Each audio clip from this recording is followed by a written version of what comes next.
Hey guys, it's Amari here, and in this video I decided to share with you a couple of thoughts on the process of change. How do you change yourself, and how do you make a certain behavior that you know is good for you stick? How do you make that lasting change? And maybe you've tried to diet for a while, maybe you tried some exercise plan, maybe you tried starting a business or something like that. But those behaviors that you've done for a while, maybe a couple of weeks, you've managed to go through with willpower, with motivation, when the motivation was high, but now all of a sudden those behaviors just don't last. The motivation just goes down, the behavior is just too complicated, you just don't do it one day, the next day it becomes harder, then the pain to start, that resistance just accumulates, and you fall off track and you don't restart the behavior, and it just goes like that, and you feel like you're just spinning your wheels. So how do you make a lasting change? Well, according to my research, according to reading a ton of books, reading a ton of articles, scientific journals, learning from guys like Fogg from Stanford University. There's only 3 ways you can make a change in your life, like a lasting change, like a huge life change. And only 3 ways you can change yourself. Number 1 is have an epiphany. And you probably seen this happen with a lot of people. Maybe you've seen it somewhere on TV or just in person.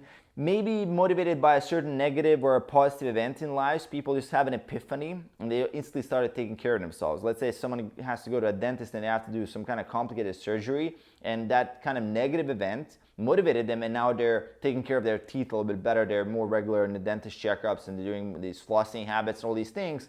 And that little negative event there caused a little epiphany, right? You can cause an epiphany by reading a book, get an epiphany by watching a video like this one. You can also get an epiphany by watching a TED Talk, watching some motivational videos. Or often that happens is that actually people are motivated by a certain big negative event that happens in their family. Maybe someone gets ill and things like that, and now they're all of a sudden more serious about their health and they started taking care of themselves more. And this is often what happens. So epiphanies, there can be great, but also epiphanies are kind of like hit or miss. In some cases, people's behaviors actually are positive, followed by an epiphany. In some cases, people's behaviors are negative. Some people will say, well, look, my father was really sticking to his diet and exercise plan, and I don't know, he got sick, and now I have this epiphany. If I don't even want to do that anymore, because what if I just smoke and drink and not do any of that? Might as well, I probably outlive him, right? And I'm just gonna do all of these things. It can go both ways. It's very unpredictable. Sometimes the price of epiphany is quite high. Especially when we're talking about negative events. And I don't really recommend relying on epiphanies if you're really looking for change, if you're looking to change yourself. The second and third way is much more interesting. And the second way is actually change your environment. And our environment is such a huge driver of our behavior. And a great example of this, let's say you are a college student, maybe you remember back in college, maybe you're in high school right now or something, or just in your work environment, and you're trying to study, but you go back home and you're now in kind of the home environment, and the context, just simply of being in that environment, and just the context of you being there doesn't let you study, because that's not an environment that you're used to studying. You're used to studying in your dorm room, maybe in a library or something like that, and now just that change of environment doesn't allow you to execute a new behavior, because your body and your mind is kind of anchored, okay, studying is happening in the library, studying is not happening at home, right? And it can be a really subtle difference, but it can make a huge difference in terms of execution, actually going through with the habit and with the behavior. So with studying, it's a really good example, as well as our minds and our brains actually link our habits to our environments and to what is surrounding us. And if you're not sure about this,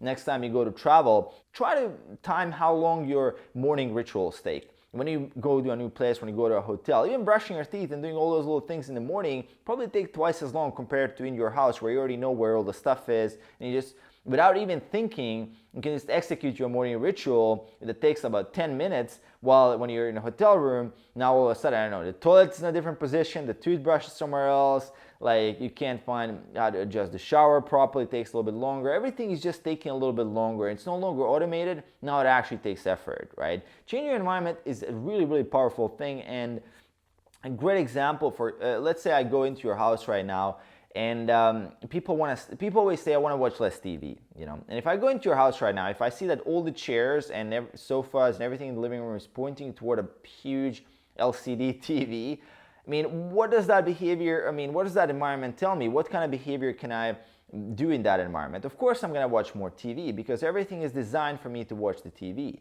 And if the environment was a little bit different, for example, if I find a bookshelf there and if I just find a bunch of books lying on the table, I would say, well, that environment is actually designed for me to read books. Maybe the TV is in the closet, and if you want to watch TV, you can take it out, plug it in, takes only 3 minutes, and you can watch your TV. But often, you're going to find that our brains are so awesome at minimizing energy expenditure that we're practically lazy, even when it comes to behaviors that we know like a little bit that will make us, that it will give us that dopamine hit, like watching TV and indulging.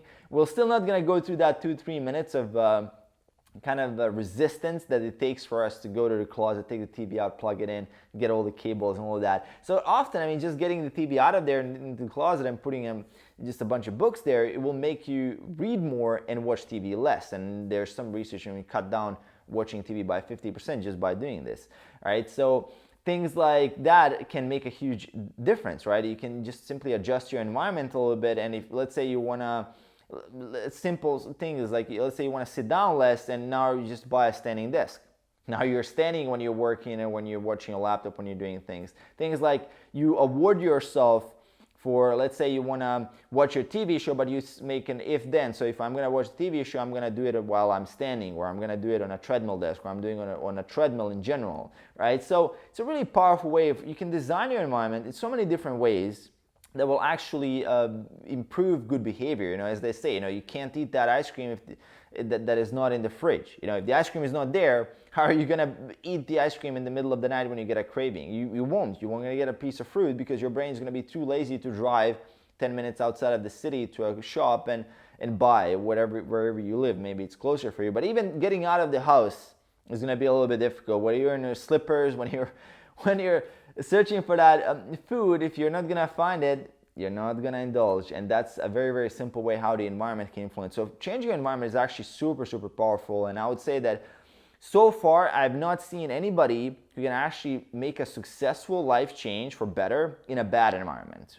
right? So if your environment is horrible in a way that, let's say I come to your house and you have a ton of processed food around and everybody's just playing video games, nobody's doing anything, there's a ton of noise, music playing loud, all sorts of things like candy lying around. And in that situation, if you're trying to actually get work done, eat healthy and focus, there's no way you're going to do that in that environment. And that's just a simple fact. No matter how strong your willpower is, no matter how strong motivation is, you will not be able to do it in that environment long term, right? Long-term change is not going to happen there. So you got to get out of there, right? The third way you can actually change yourself, and the third way that I recommend often when it comes to change, is actually baby stepping keystone habits in your life and then other habits in your life. So what do I mean by baby stepping? Well, look, your motivation will fluctuate. Your motivation changes. Your motivation one day is high, next day low, and it will fluctuate randomly. You cannot control this. And what you can control is actually the size of the actions that you are doing on those days that you want to stick to a certain behavior, right? So a good example of this, like let's say my workout right now lasts 2 hours. I go to the gym and I do 2 hours of training. And if it happens to have that I'm a very low motivation, super fatigued, stressed, don't have the time, I can shrink that workout into 20 minutes and I'm going to do that 20-minute workout instead of doing that hour and a half or 2 hour workout. I'm still going to be able to stick to my habit. So I'm going to be the same result, but I at least got the consistency. So I managed to create an if-then. So I'm not just doing my full-on workout and using willpower and motivation to stick to it. I'm also using an if-then. So if I can't do the 2 hour workout, then I'm going to do a 20-minute workout, right? So I basically have a plan A, but also a plan B. If that big behavior, that big habit, big thing that I want to achieve and change doesn't work out, I still have a positive change that I can employ, which is a no-brainer. You know, 20 minutes is not a big deal for me. I can do 20 minutes in the home. I can do 20 minutes anywhere, right? So baby stepping the habit, so it's less than that motivation required. Because really what motivation is, you want to look at the kind of the relationship between ability and motivation. So with high motivation, you can execute a certain behavior that even with very low ability. So even with very low skill sets, you can still execute a behavior if you're really motivated. You can still find a way. right? You can still find a solution. You can Google it, you can figure out a way if you're highly motivated to do something. But what most people forget is that as your level of ability increases, the motivation required to execute that behavior actually decreases. So the journey itself is making you stronger and making you better. And this is the case with the gym. Often that the same motivation that you used to think like it's a lot when you were just making yourself go to the gym, now it's almost effortless because your level of ability and your level of ability of making yourself go to the gym on a regular basis just became higher, so that motivation now is lower. And that's simply the case that the journey will make you stronger. And if you're thinking right now, oh my God, this is so hard to do, tracking my food, going to the gym, getting my work done on time blocking things, scheduling things, it might be hard now, but the more you do it, the more your ability level increases. It just becomes easier and easier and easier because the journey itself makes you stronger, makes you a stronger person. And that is what really a lot of people forget, is that you starting, you're not the same person as 6 months in. 6 months in, if you've been consistent, you're actually much stronger and you're much better at executing. So you take a lot less motivation. So there's a certain, you can look at it as like a certain threshold of motivation that once that ability, let's say, gets too hard, you need a lot more motivation to execute it. But as you get better and better, that threshold is lower, so you need less and less motivation to actually do the task. It's really, really powerful. And in general, baby stepping and starting with very small amounts of behaviors that you want to implement in your life, I would recommend maximum 3. I'd say this number, let's say 3 things like improve your sleep, exercise, and diet. That's all. I mean, you can't start a business at the same time. You could, but you won't be able to focus on it, right? So you always want to pick and prioritize and invest your time and energy into stuff that you know you can change, and you don't want to take too much on. Even with baby stepping, there's a point where you will get overwhelmed and you won't have enough energy to actually do all these things. So 3 ways to actually make a long-term behavior change. To summarize: epiphany, environment, and small, tiny, incremental baby steps. Huge, huge, huge difference in your life. If you apply these, don't take too much on. Apply these, baby step it, change your environment. Don't wait for the epiphany. It might happen, might not happen. Screw the epiphany. Focus on what you can control, right? That is the bottom line. So I hope you guys enjoyed. Let me know in the comments below how you resonate with this, if this is helpful for you with changing yourself and improving your life. So hit me up in the comments below with any question you have as well. Make sure to hit that subscribe button below as well. Support the channel, and I'll see you guys in the next one. Peace.